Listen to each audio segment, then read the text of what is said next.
This movie finally has audio description. I finally carved out time for it. It's finally back on HBO Max. All of the stars aligned, and this is my review of Tenant. What's up, everybody? I'm John Stark from MacTheMovieGuy.com. I'm a blind film critic, so I review films with audio description. If you don't know what that is, it helps blind and visually impaired people watch movies. A secondary audio track. And Tenant, when it originally dropped, I don't know when it played in theaters because it played in the middle of hell. In the middle of the pandemic, Chris Nolan was like, yes, my people will follow me to the theaters.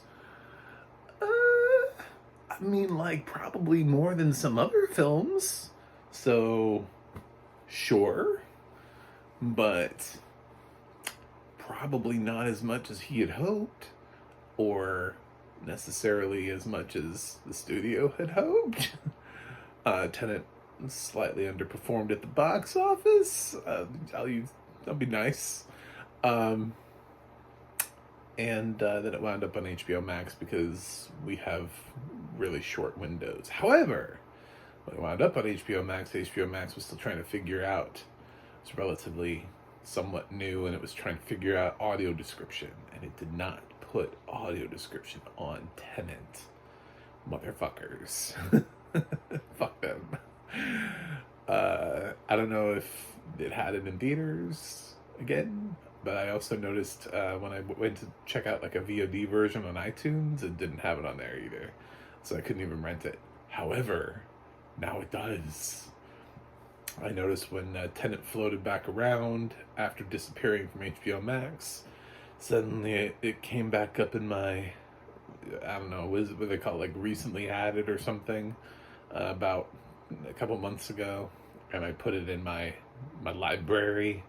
Then I was like, ooh, but I clicked on it at the time and loaded it to see whether or not it had audio description, and bam, it had audio description. And I was like, oh my god, I can finally watch this movie.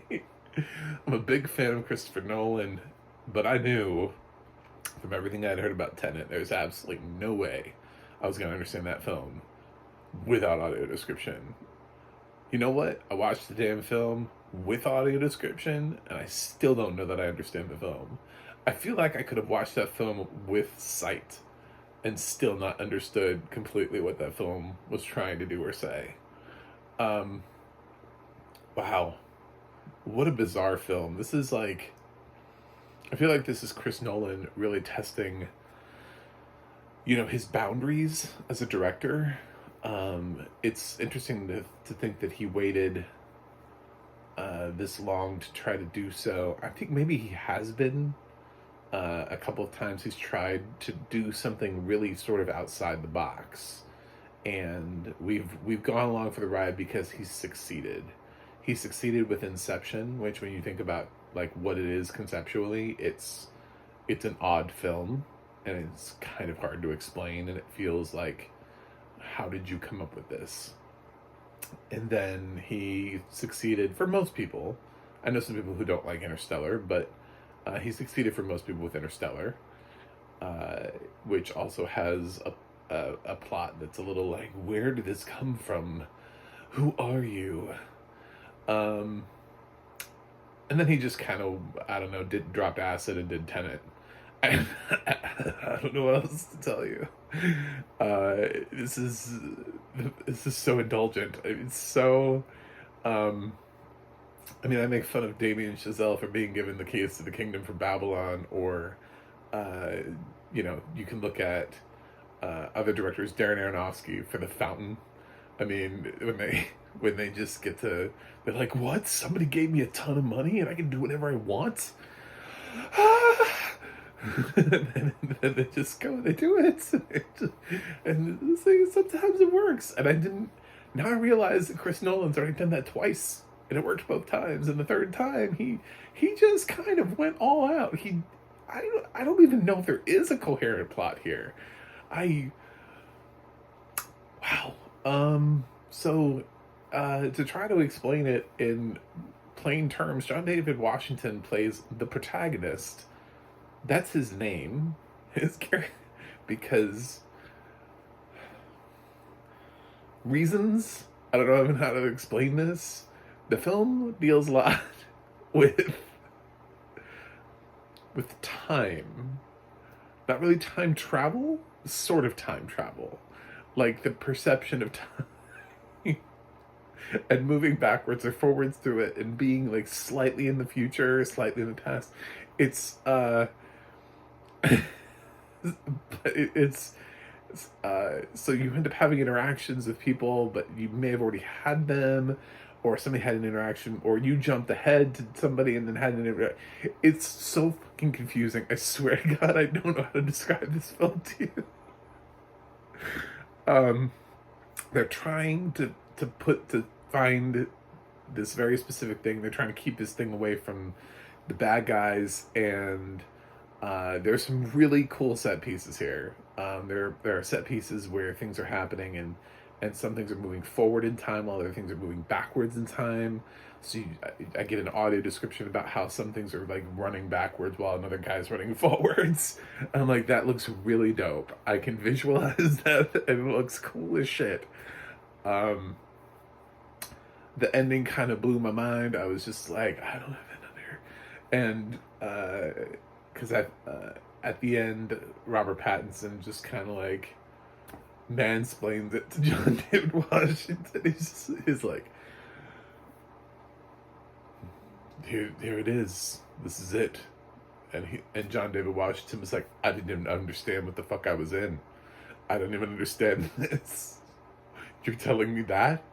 That's what it was. This is what it is. And he's like, yeah. And you can tell he's just like, what? So like even the characters in the movie are just like, I thought I knew what I was doing, but I didn't. It's a very bold choice. It's a film that I almost, like, if I had the time and if I really cared enough, I would have watched this film twice before reviewing it, just to like protect my sacred love of Christopher Nolan. But that's not fair, because I usually I always watch films once and then review them. That's what you do as a critic. You're supposed to give that like first impression. And my first impression on this film is, what the hell? what the hell? What are you doing?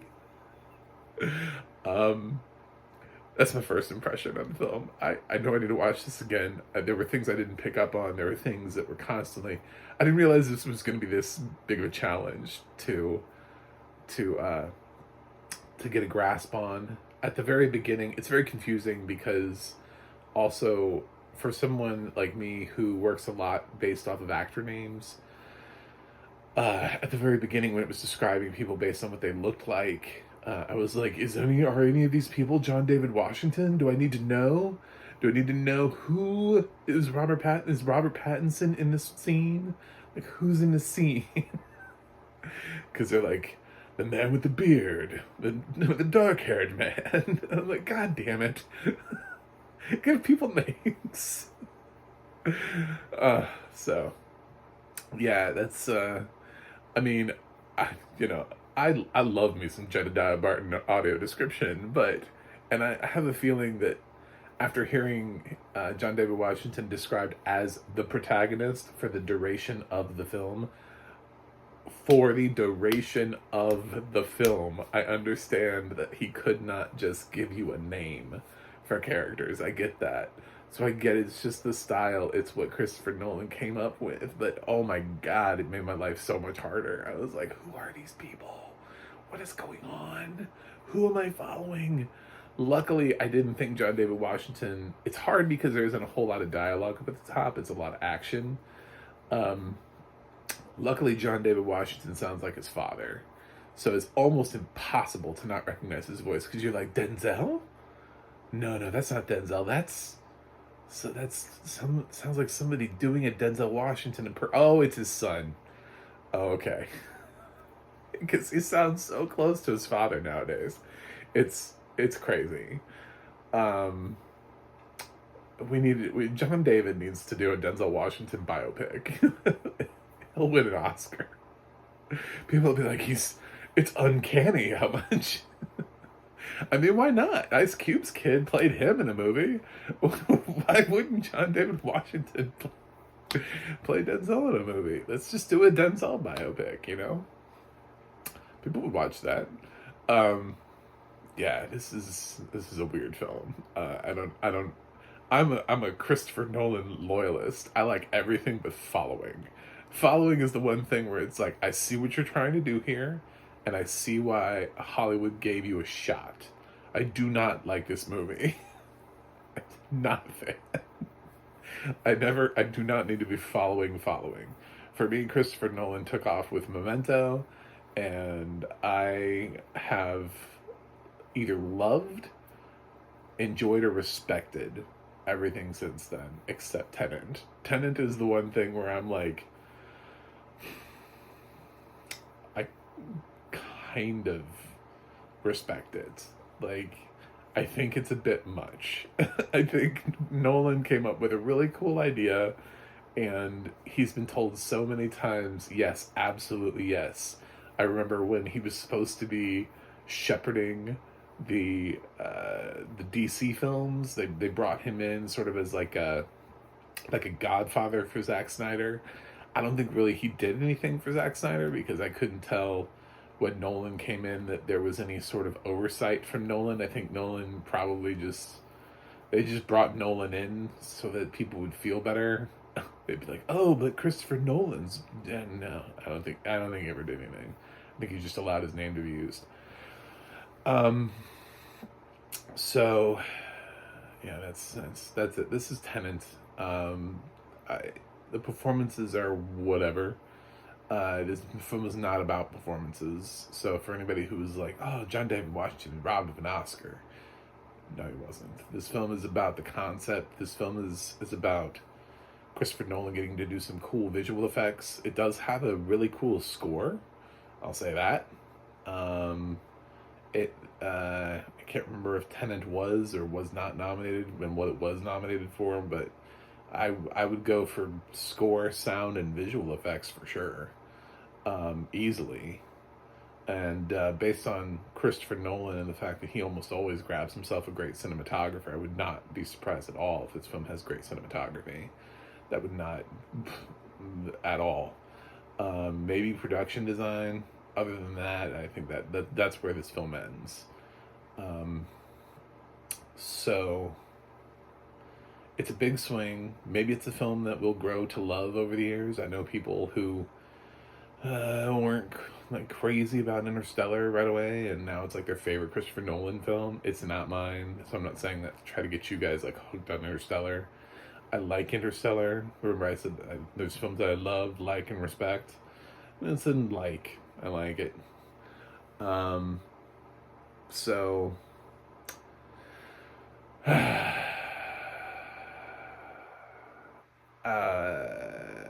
in a weird way, I hate to say this about a Christopher Nolan film, but I think it's the worst thing he's made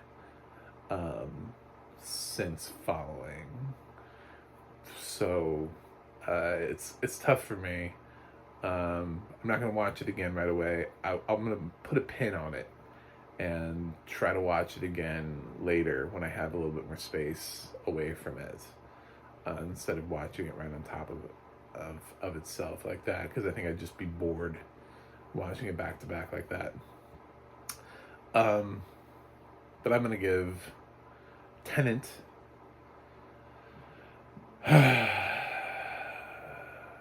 I'm gonna give Tenet a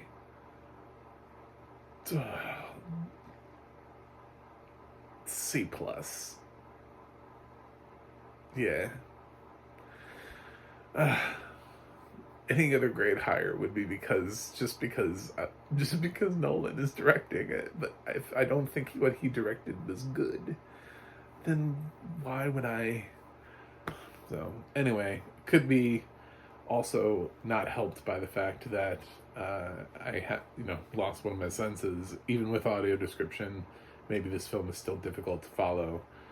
I'm sure facial recognition would have helped a lot, especially in the earlier scenes, instead of just being told that I have like a man with a beard or dark-haired man. So yeah, there's some stuff there but I have to review things from my perspective. So I will also acknowledge the fact that I may have moved this film up slightly if I could see. So if you're angry at me and you have sight and you're like, you're a Christopher Nolan hater, you need to understand I am like the opposite of a Christopher Nolan hater. um, I just posted a video where I redid the 2012 Oscars, and in my top 10 I put The Dark Knight Rises, not The Dark Knight, because it wasn't 2008 films, it was 2012's films. So I put The Dark Knight Rises in my top 10. So, which most people are like, no, no, no. Well, yeah, for me, yeah. Yeah, there's a lot I liked in that film. I love that film. It's a great film. So, yes, I'm one of those Christopher Nolan aholics. And this did not work for me. Sorry. It's bound to happen eventually. I have huge hopes for Oppenheimer. I think there's just only going to ever be, since following, I think there's only ever going to be one true Nolan film that I didn't like, and I'm hoping it's Tenant. I'm hoping he never makes another bad film. There we go.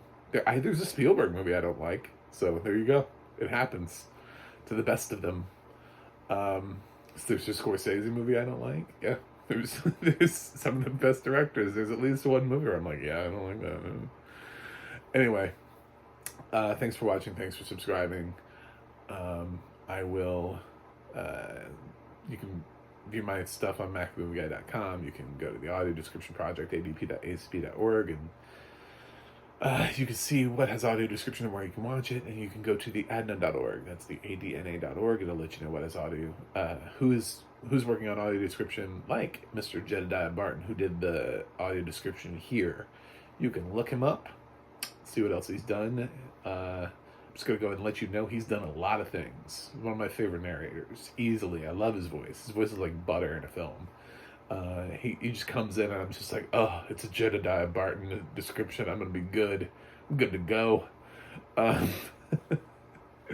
then, yeah, I just roll on out. And you can follow me on Instagram or Twitter at Mac the Movie Guy. And this may be weird, but yeah, that was my review of Tenant in 2023. I know I'm a few years late, but hey, like I said, they did not put audio description on this thing. And I was not going to ruin my one shot at being blown away by Tenant without audio description. I know better. So Christopher Nolan means too much to me. But damn it. Damn it. I'm so sad. I'm so depressed.